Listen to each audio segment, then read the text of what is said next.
हे आहे खजुराहो मंदिर. या मंदिरासंबंधीची एक याचिका सर्वोच्च न्यायालयात दाखल झाली. जागतिक वारसा दर्जा लाभलेल्या या खजुराहो मंदिर परिसरात जवारी मंदिर आहे. या मंदिरामध्ये भगवान विष्णूची 7 फुटांची मूर्ती आहे, पण ती मूर्ती भग्न अवस्थेत असल्यानं ती मूर्ती पुनर्स्थापित करण्यासाठी याचिका करण्यात आली.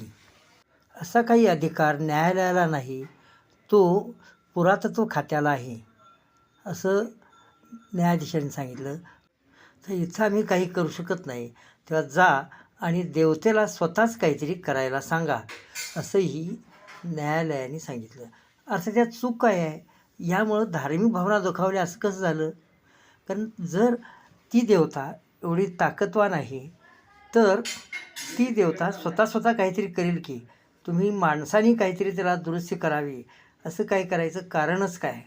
खरं म्हणजे CJI आपल्या न्यायाधीशांनी अगदी योग्य भाषेमध्ये त्यांना झाडलेलं आहे.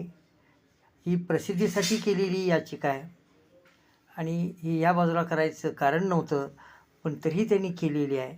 तेव्हा तुम्ही आता स्वतःच्या देवाला जाऊन सांगा, बाबा तूच काहीतरी कर.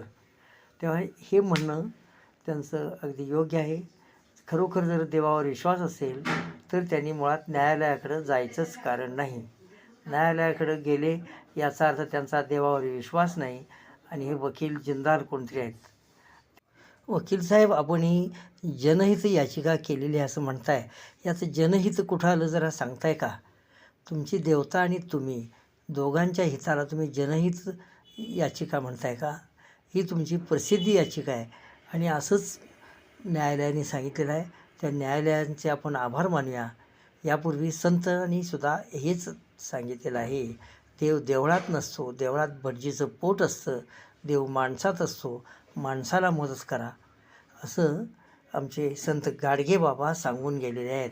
तेव्हा जिंदाल साहेब, तुम्ही कधी एकदा गाडगे बाबांचं ऐका, ह्या वारकरी संतांचं ऐका, कबीर रोहिदास यांचं ऐका.